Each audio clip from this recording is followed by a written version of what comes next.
देखते हैं फ्रेंड्स, आप लोग के सामने एक एम्पलीफायर है जो 3055 ट्रांजिस्टर सेट है। और ये देख सकते हैं, पीछे भी दिखा सकता हूँ।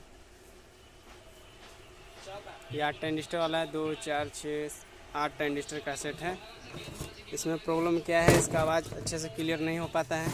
चलिए हम इसका आवाज़ भी चालू करते हैं। देखिए प्लग है हमारे पास, लगाते हैं प्लग। ये आ गया लाइट।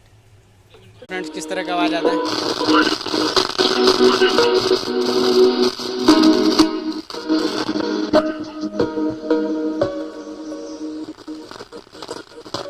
वॉल्यूम अच्छे से काम नहीं कर रहा। चलिए इसको ठीक करते हैं।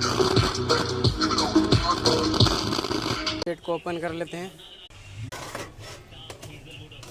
तो देखिए फ्रेंड्स, हमने ओपन भी कर लिया है। देखते हैं फ्रेंड्स, 6 वॉल्यूम में थोड़ा आप लोग के पास थिनर तो थिनर डाल दीजिए, या तो मिट्टिया तेल डाल दीजिए। ये एकदम फ्री हो जाए, क्योंकि इसमें फ्रेंड्स कार्बन लग जाता है। फिर इसको मैं बजा के दिखा